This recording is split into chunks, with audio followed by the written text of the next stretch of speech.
कोई और वापस ले ले, चाहे उसकी यादें चली गई हों, पर उसका अहंकार अभी भी जैज का तैसा था। उसने हवा में हाथ उठाकर वीर को रोकते हुए कहा, कोई जरूरत नहीं है। अगर मैंने इसे वहां कमरे में रहने की इजाजत दी थी तो यह वहीं रहेगी, लेकिन तुम आइंदा ऊपर वाले पोर्शन में नहीं जाओगे। अरमान की बातों में अनकही वार्निंग छुपी हुई थी। वीर ने बस हाँ में अपनी गर्दन हिलाई और अभिमान जी की ओर देखा, फिर वहां से चुपचाप चला गया। वीर की पीठ जाते हुए देख अभिमान जी को कहीं न कहीं वीर के लिए बुरा लग रहा था, क्योंकि वीर ने आज तक कोई ऐसी हरकत नहीं की थी जिससे उसके कैरेक्टर पर सवाल उठे। वह तो बस एक मामूली नौकर बनकर सबकी गुलामी कर रहा था। लेकिन अब अभिमान जी को लग रहा था कि अरमान ने वीर के साथ अन्याय किया है, क्योंकि वीर से घर का सारा काम करवाया जाता था और उसे उल्टे सीधे ताने भी सुनाए जाते थे। फिर भी वीर कभी पलट कर जवाब नहीं देता था। इस बार भी वीर कुछ नहीं बोला और वह वहां से चला गया। जाते जाते उसने मायूसी से अभिमान जी की ओर देखा। उसके चेहरे पर मायूसी और उदासी साफ साफ झलक रही थी और अपने कमरे में पहुंचकर वह जोर जोर से हंस पड़ा। उसने शांत मन से सोचा, मैं भी ना कब से इस मौके का इंतजार कर रहा था, जबकि मौका तो मेरे हाथ में ही था। अपने आप को मजलूम साबित करके मैं आसानी से अपना मनचाहा काम करवा सकता हूँ। कहीं ना कहीं वीर को पूरी उम्मीद थी कि अब मिस्टर अभिमान सिंघानिया थोड़ी ही देर बाद जरूर उससे मिलने आएंगे। वहीं दूसरी ओर अब आस्था को अरमान के कमरे में रहने की इजाजत मिलने के बाद आस्था के चेहरे पर एक शरारत भरी मुस्कान थी। उसे मन ही मन अरमान पर हंसी आ रही थी। वो खुद से बुदबुदाई, भले ही हम पहले अपने पति को अच्छी तरह से नहीं जानते थे मिस्टर डेविल सिंघानिया, लेकिन अब हम आपको न केवल अच्छी तरह से जानते हैं बल्कि पहचानते भी हैं कि हमारा पति कब क्या कर सकता है और क्या क्या सोच सकता है। अब आपके घमंड और आपकी वही आदतों को हम अपना हथियार बनाएंगे और अपना हर काम निकलवाएंगे। यह सोचते हुए आस्था मन ही मन मुस्कुरा देती है। फिलहाल आहान की नजर अभी भी आस्था के हाथ में पकड़े गिफ्ट पर टिकी हुई थी। उसने आस्था को देखते हुए शरारत से पूछा, भाभी यह वाला गिफ्ट किसका है? आपने हम सबके गिफ्ट्स तो हमें दे दिए हैं, फिर यह गिफ्ट किसके लिए लाई हैं? क्या यह हमारे भाई के लिए है? जैसे ही आहान ने जानबूझकर अरमान का नाम लिया तो सबका ध्यान गिफ्ट की ओर खींचा। सभी घरवाले आस्था को एकदम से देखने लगे। वहीं रौनक बेचैनी होकर सोचने लगी, लगता है मेरा पति दिन ब दिन कुछ ज्यादा ही बेखौफ होता जा रहा है, जो ये बार बार शेर के मुंह में हाथ डाल रहा है। आस्था उस गिफ्ट को अपने सीने से लगाते हुए मासूमियत से मुस्कुराई। आस्था धीमी आवाज में, नहीं, यह गिफ्ट मैं अपने पति के लिए लेकर आई थी, लेकिन आप लोगों को तो पता ही है, हमारे पति को तो मिस्टर सिंघानिया ने कहीं भगा दिया है और पता नहीं हमारे पति कब लौट कर वापस आएंगे। आस्था की बात सुनकर अगले ही पल सब कपल्स अब मुंह छुपाकर हंसने लगे, क्योंकि अरमान के सामने हंसने की हिम्मत किसी में नहीं थी। वहीं अरमान सिर्फ आस्था को तीखेपन से घूर कर रह गया और वो सीधे अपने कमरे में चला गया। जाते हुए वह धीमी आवाज में बड़बड़ा रहा था, कितना ज्यादा बोलती है यह लड़की। अब तो इस लड़की से ज्यादा मैं इसके पति से मिलना चाहता हूँ। मैं भी उससे मिलकर देखना चाहता हूँ कि आखिर कौन है वो बदनसीब इंसान जिसने इस एंग्री बर्ड से शादी की है। कहीं ना कहीं यह सोचते हुए अरमान पूरी तरह से चिढ़ गया था। फिर उसने झुंझलाकर मन में सोचा, आखिर अभी तक मारिया इस एंग्री बर्ड के पति का कोई पता क्यों नहीं लग पा रही है, क्योंकि मारिया को ज्यादातर किसी भी काम को पूरा करने में 1 या 2 दिन से ज्यादा नहीं लगते थे। मारिया ने अभी तक मुझे उसकी कोई जानकारी क्यों नहीं दी? आखिर इस लड़की के पति को ढूंढना इतना मुश्किल क्यों है? इसी बीच उसके फोन पर एक नोटिफिकेशन आने लगी। फोन किसी और का नहीं बल्कि संजना का था। नोटिफिकेशन देखकर अरमान पूरी तरह से हैरान रह गया, क्योंकि उसमें साफ साफ लिखा था कि संजना ने अरमान सिंघानिया की ओर से मीटिंग अटेंड कर ली है और उसने सारी शेड्यूल डिटेल्स भी भेज दी थी। पिछले 2 सालों में अरमान की कंपनी ने जिनके भी साथ काम किया था, उन सभी कंपनियों के ऑनर से अरमान खुद पर्सनली मिलना चाहता था और उन कंपनियों में एक नाम और शामिल था, अविनाश रघुवंशी, क्योंकि इन 2 सालों में अविनाश रघुवंशी के साथ भी अरमान की कंपनी ने कई प्रोजेक्ट्स पर काम किया था। अब यह सारी डिटेल्स देखने के बाद अरमान को समझ आया कि पिछले 15 दिनों में उसे किन किन कंपनी के साथ काम करना है। सबसे आखिर में उसकी मीटिंग अविनाश से ही थी। 1 महीने के अंदर उनकी मुलाकात फाइनल होनी थी। अरमान ने गहरी सांस लेते हुए संजना को रिप्लाई किया, ओके। जैसे ही संजना ने अरमान का रिप्लाई देखा, उसके चेहरे पर एक छोटी सी मुस्कुराहट आ गई।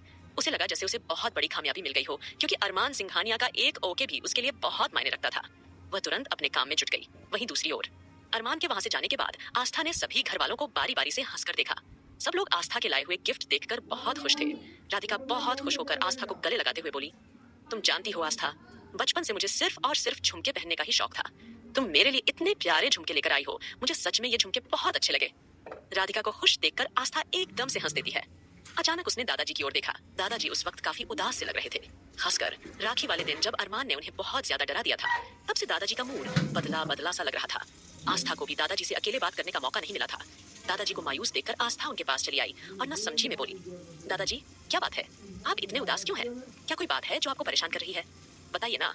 आस्था की बात सुनकर दादाजी ने उसके सिर पर हाथ रखा और बोले, बेटा, हमने कभी नहीं सोचा था कि तुम्हारी जिंदगी में ये सारी परेशानियां एक बार फिर इस तरह लौट आएंगी। हमें तुम्हारे लिए बहुत बुरा लग रहा है बच्चा, पता नहीं हमारे हंसते खेलते परिवार को किसकी नजर लग गई। आस्था ने मन ही मन आह भरी और धीमी आवाज में उन्हें समझाते हुए बोली, आप क्यों परेशान होते हैं दादाजी, मैं सब संभाल लूंगी, मैं आऊंगी आगे। जैसे ही आस्था ने पूरे कॉन्फिडेंस से यह कहा, सबको उसमें अरमान की झलक दिखाई देने लगी। जिस तरह अरमान सभी का ख्याल रखता था और सबको भरोसा दिलाता था कि जब तक वह है कोई परेशानी उन्हें छू भी नहीं सकती, वैसे ही आज आस्था के शब्दों और उसके एटीट्यूड ने सबको गर्व से भर दिया। सभी घर वालों को कहीं ना कहीं आस्था की आवाज में अरमान की मौजूदगी महसूस हो रही थी। आगे क्या होगा इस कहानी में जानने के लिए सुनते रहिए ऑब्सेस्ड बिलियनेयर हबी, सिर्फ पॉकेट एफएम पर। आज आस्था के शब्दों और उसके एटीट्यूड ने सबको गर्व से भर दिया। सभी घर वालों को कहीं ना कहीं आस्था की आवाज में अरमान की मौजूदगी महसूस हो रही थी। अब आगे फिलहाल अब सभी हंसी खुशी के साथ अपने अपने कमरों में आराम करने के लिए चले गए थे। वही आस्था ने अब गहरी सांस ली। इस वक्त उसके दिमाग में बहुत कुछ चल रहा था, इसीलिए देर न करते हुए आस्था कहीं और नहीं बल्कि सीधा अरमान के कमरे के दरवाजे पर जा पहुंची और उसके कमरे का दरवाजा खटखटाने लगी। वो चाहती तो बायोमेट्रिक लॉक का इस्तेमाल करके दरवाजा खुद भी खोल सकती थी, लेकिन वह अरमान को यह सोचने का कोई और मौका नहीं देना चाहती थी कि आखिर उसे उसके कमरे का लॉक कैसे पता चला। अरमान जो उस वक्त काफी हद तक खुद में ही चिढ़ा हुआ था, वो सीधे बाथरूम में चला गया और उस वक्त वो नहा रहा था। लेकिन जैसे ही उसे दरवाजे पर नॉक की आवाज सुनाई देती है तो वह फटाफट टॉवल लपेटकर बाहर आ गया। उसका हॉट शरीर बेहद अट्रैक्टिव लग रहा था। उसके 8 पैक एब्स दिख रहा था। अरमान ने सिर्फ हफ्ते भर में ही खुद को फिर से लोहे जैसा मजबूत बना लिया था। नहाकर बाहर आने के बाद उसके पूरे बदन पर से पानी इस तरह बह रहा था मानो जैसे छोटी छोटी नदियां बह रही हों। वह सचमुच एकदम चॉकलेटी शेप्स वाला आयरन मैन लग रहा था। दरवाजे पर हो रही दस्तक की आवाज सुनकर अरमान ने सोचा शायद कोई नौकर उसकी ब्लैक कॉफी लेकर आया होगा, इसलिए उसने बिना सोचे समझे दरवाजा खोल दिया था। अब जैसे ही आस्था ने अरमान को अपने सामने देखा तो वह गौर से उसे देखने लगी। वहीं अरमान को उम्मीद नहीं थी कि आस्था इस वक्त उसके कमरे पर आ जाएगी। वह भी उसे वहां देखकर कुछ पल के लिए रुक गया, लेकिन आस्था की नजरें तो जाकर सीधे अरमान के बाइसेप्स और चॉकलेटी शरीर पर टिक गई। अरमान इस रूप में बेहद हॉट लग रहा था। आस्था अपने होंठ दांतों से काटते हुए मन में खुद से बुदबुदाई, उफ मिस्टर डेविल, आप कितने ज्यादा हॉट लग रहे हैं। ओह, मैं क्या करूं, खुद को कैसे रोकूं। दिल तो कर रहा है कि जाकर इन्हें छू लूं, लेकिन मुझे अभी ऐसा नहीं करना चाहिए। ये सोचते हुए उसने जल्दी से अपने ख्यालों को झटका और खुद के इमोशंस को छुपाने की कोशिश की। तभी अरमान टॉवल बांधते हुए आस्था को गुस्से में घूरते हुए बोला, तुम्हारी हिम्मत कैसे हुई इस तरह मेरे कमरे में आने की? क्या तुम में अक्ल नाम की कोई चीज नहीं है? इतनी रात को कोई लड़की किसी के कमरे में ऐसे कैसे आ सकती है? आस्था ने घबराते हुए अरमान से कहा, वो एक्चुअली स्टडी रूम में आप मुझे डांट रहे थे ना कि मैं अपने बेटे को कुछ नहीं सिखाती, और मैं चाहती हूँ कि मेरा बेटा आपके जैसा डिसिप्लिन बने। इसलिए क्या आप प्लीज थोड़ी देर के लिए मेरे बेटे को गाइड कर देंगे, उसे थोड़ा रूल्स रेगुलेशंस और तौर तरीके सिखा देंगे? बस इतना सुनते ही अंश अपनी टिमटिमाती हुई आंखों से अपनी मम्मा को टुकुर टुकुर ऐसे देखने लगा जैसे कहना चाह रहा हो, ये मेरी मम्मा को क्या हो गया है, ये तो मुझे सीधा डेविल डेडी को दे रही है। क्या इन्हें नहीं पता कि डेविल डेडी मुझे कितना डरा सकते हैं? अब अरमान आस्था की बातें सुनते ही उसे बेरुखी से घूरने लगा। वो मन ही मन चिल्ला रहा था, ये औरत मुझे समझ क्या रही है? क्या मैं इसके बच्चे का पर्सनल बेबी सिटर हूँ? क्या ये मुझे बच्चों को संभालने वाला मानती है? मैं अरमान सिंघानिया हूँ, डेविल किंग अरमान सिंघानिया, जो पूरे देश पर राज करता है, और ये बेवकूफ मुझसे कह रही है कि मैं इसका बच्चा संभालूं। बेवकूफ लड़की। अरमान मन ही मन आस्था को कोसता रहा। वहीं आस्था की नजरें तो अभी भी उसके मजबूत शरीर पर अटकी हुई थी। उसका दिल कर रहा था कि काश वो एक बार अरमान को छू पाए, मगर उसने जल्दी से सिचुएशन संभालते हुए हड़बड़ी में अपनी बात फिर से दोहराई। उसकी रिक्वेस्ट सुनते ही अरमान पूरी तरह से हैरान और परेशान था। उसे समझ नहीं आ रहा था कि वो आस्था की इस अजीबोगरीब रिक्वेस्ट का क्या जवाब दे। आखिरकार उसने डेविल स्टाइल में घमंड से कहा, देखो ये फालतू बातें मेरे सामने करने की कोई जरूरत नहीं है, ये तुम्हारा बच्चा है, तुम संभालो। और तुम्हारी हिम्मत कैसे हुई मेरे बारे में ये सोचने की भी कि मैं अरमान सिंघानिया तुम्हारे बच्चे को संभालूंगा? हाँ, अरमान के मुंह से ये शब्द सुनकर आस्था एक पल के लिए ठिठक गई और उसकी आंखों की चमक फीकी पड़ गई, मगर अगले ही क्षण उसने दृढ़ स्वर में कहा, आप ही चाहते थे ना कि मेरा बेटा अनुशासन वाला बने, तो अब आप ही मेरे बेटे को अनुशासन सिखाइए, मिस्टर सिंघानिया। इतना बोलकर उसने जबरदस्ती अंश को अरमान की गोद में थमा दिया। इससे पहले अरमान कुछ समझ पाता, उससे पहले ही आस्था तेजी से वहां से निकल आई, क्योंकि उसी पल आस्था के फोन पर एक नोटिफिकेशन आया। यह किसी और का नहीं बल्कि वंशिका का था। उस वक्त सब लोग आस्था का इंतजार कर रहे थे, लेकिन आज आस्था के मन में केवल एक ही बात साफ थी, अंश को अब अरमान के ही पास रहना होगा। नानी माँ ने उसे जब बताया था कि अंश रो रहा था, तो अरमान खुद को रोक नहीं पाया और उसने उसे अपनी गोद में उठा लिया। फिर उसे चुप कराने के लिए वह उसे सीने से लगाकर झुलाने लगा था। उस लम्हे ने आस्था को कुछ सोचने पर मजबूर कर दिया और फिर उसके दिमाग की बत्ती जली। भले ही अरमान की यादें मिटा दी गई हों, लेकिन उसके दिल में आज भी आस्था और अंश के लिए वही प्यार कहीं ना कहीं बाकी है। ये सच्चाई आस्था जानती थी। अब वह उसी प्यार का सहारा लेना चाहती थी। उसने तय कर लिया था कि जितना हो सकेगा वह अंश को अरमान के करीब रखेगी, क्योंकि जितना अंश अरमान के आसपास रहेगा उतना ही उसका मन शांत रहेगा। पर आस्था यह भी समझती थी कि अगर अरमान का दिल एक बार फिर बदल गया तो उसके पुराने घाव भी हरे हो सकते हैं, और आस्था अपने पति को किसी भी कीमत पर दर्द में नहीं देख सकती थी। इसी सोच के साथ बिना देर किए उसने अंश को अरमान की गोद में थमा दिया और फटाक से दरवाजा बंद कर दिया। अरमान वहीं खड़ा दंग रह गया। कहने को बहुत कुछ था, लेकिन उसके शब्द उसके होठों तक आकर भी अटक गए। कमरे में सन्नाटा पसरा हुआ था।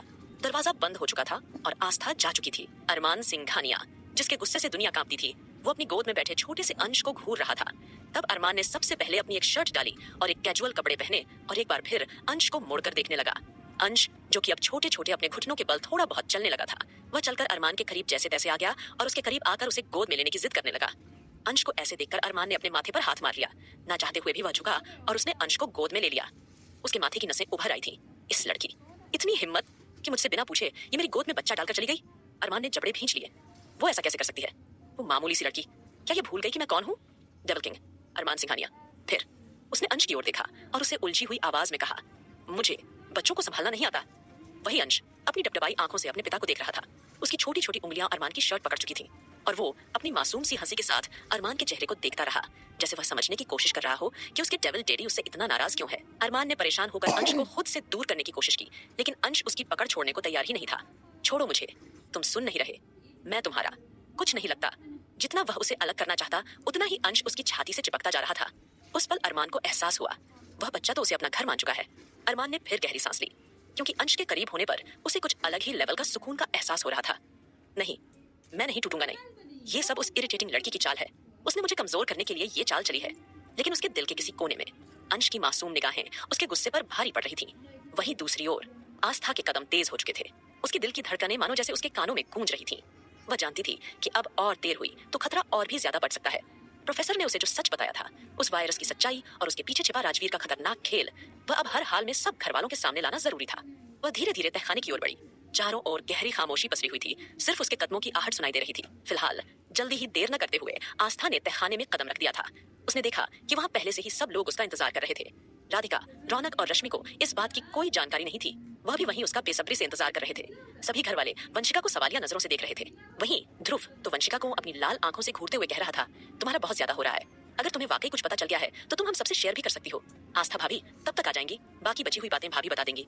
तब तक तुम तो कम से कम हमें थोड़ा बहुत सच बता सकती हो। इतने सस्पेंस क्यों बढ़ा रही हो? वही आहान भी ध्रुव की बातों में हाँ मिलाते हुए बोलता है, हाँ हाँ वंशिका भाभी, कम से कम आप तो सच बता दीजिए।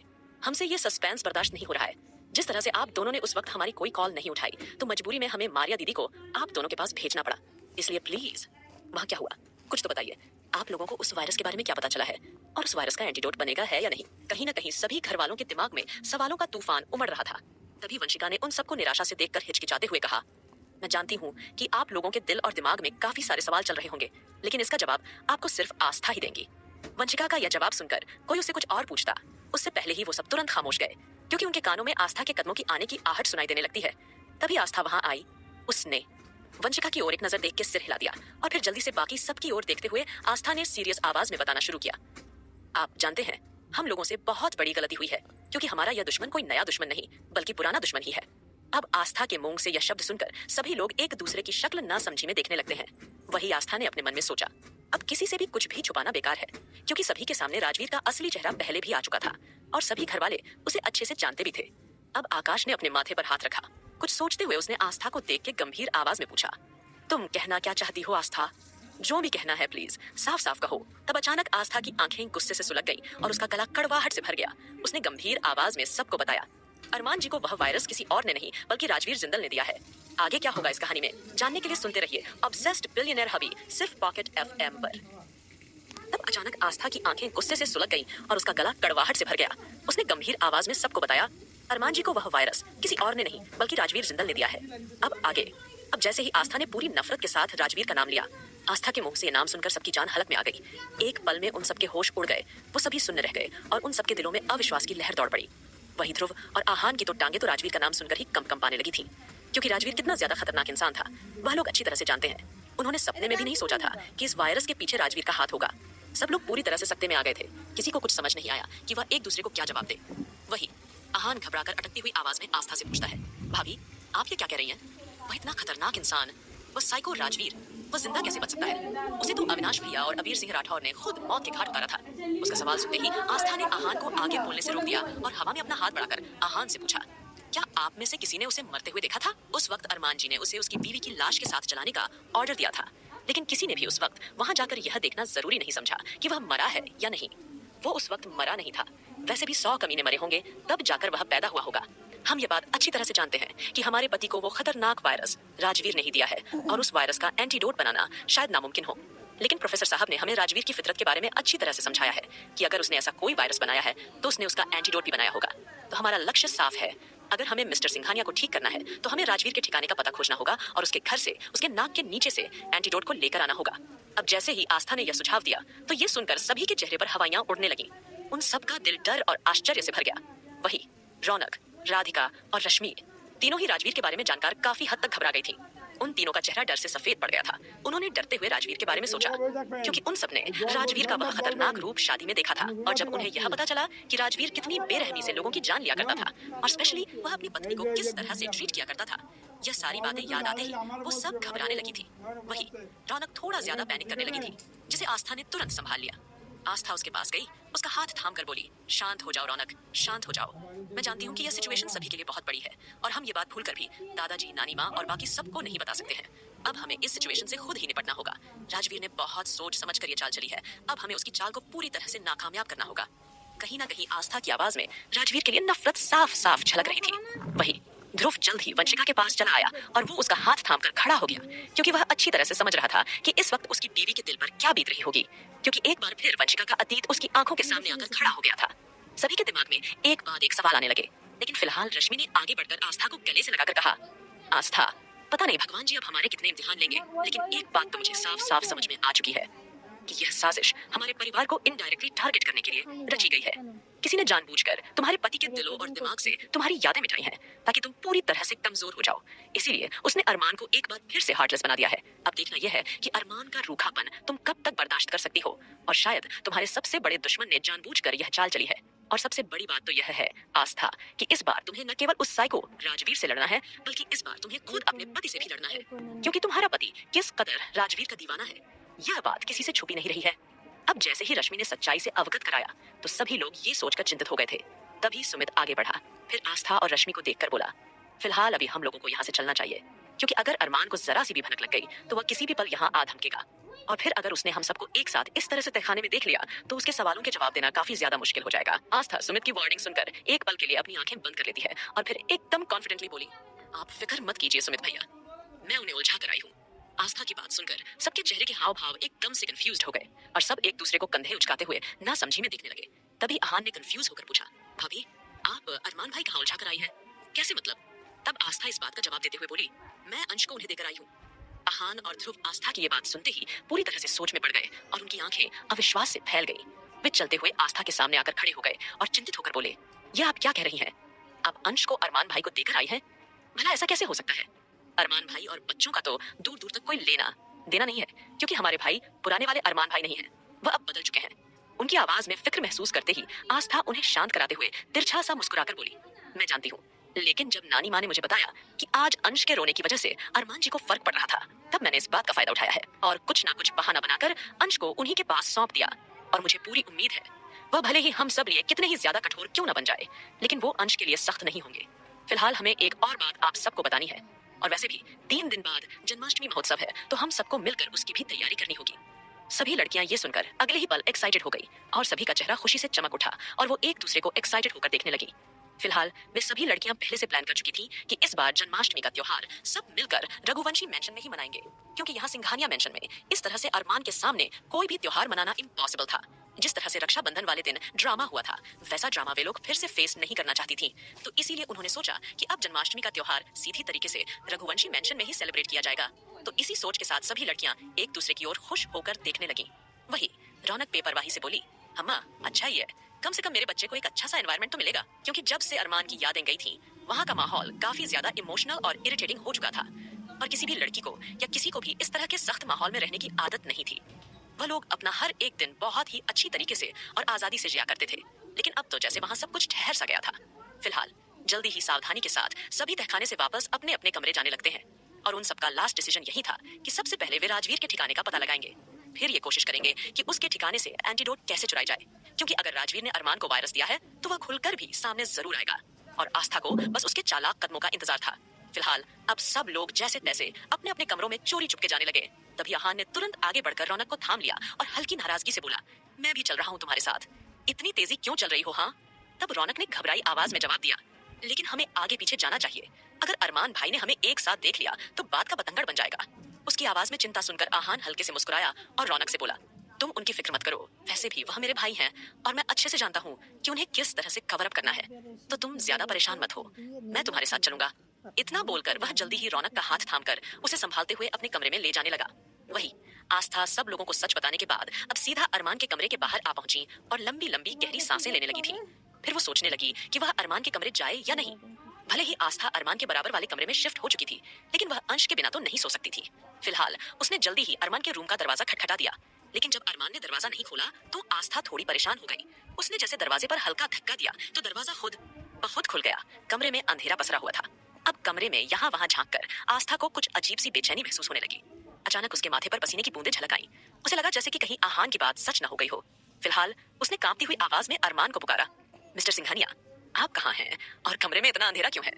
अंश अंश अंश बेटा, मोमा आ गई है, जल्दी बाहर आओ। यह बोलते हुए आस्था जल्दी जल्दी अपने कदम आगे बढ़ाने लगी। वही कमरे से आस्था को किसी और की कोई आवाज सुनाई नहीं दी। अब यह खामोशी आस्था के दिल की धड़कनों को पूरी तरह से बढ़ा रही थी। एक डर उसके कान जैसे दिल को सताने लगा था। तभी उसने हाथ बढ़ाकर लाइट का स्विच ढूंढा और जल्दी से लाइट ऑन कर दी। जैसे ही उसने लाइट ऑन की, उसने देखा बड़े ही आराम से राजाओं की तरह अरमान पैर पर पैर रखकर आराम से अपने किंग साइज बेड पर लेटा हुआ है और इस वक्त सिर्फ आस्था को ही एकटक घूर रहा है। अरमान को इस तरह बेपरवाह अंदाज में देखकर आस्था थोड़ा सा घबरा गई। जल्दी से उसने अपने चारों तरफ यहाँ वहां नजरें दौड़ाई, यह देखने के लिए कि उसका बेटा अंश कहाँ है, लेकिन उसे उसका बच्चा कहीं भी दिखाई नहीं दिया। तो आस्था पूरी तरह डर गई और कांपती हुई आवाज में अरमान से पूछने लगी, मिस्टर सिंघानिया, अंश कहाँ है? जैसे ही आस्था ने यह सवाल किया, वैसे ही अरमान तुरंत उठ खड़ा हुआ और आस्था के चारों तरफ चक्कर लगाते हुए कहने लगा, अंश? कौन अंश? अरमान के मुंह से यह शब्द सुनते ही आस्था को झटका सा लगा। उसकी सांसें एक पल के लिए थम सी गईं। उसके चेहरे पर हवाइयां उड़ने लगीं और अचानक उसकी आंखें भर आईं। उसके सीने में गुस्सा भड़क उठा और अगले ही पल वह अरमान की ओर सर्द नजरों से देखती हुई बोली, मिस्टर सिंघानिया, अगर आप मेरे साथ कोई मजाक कर रहे हैं तो यह बहुत ही घटिया मजाक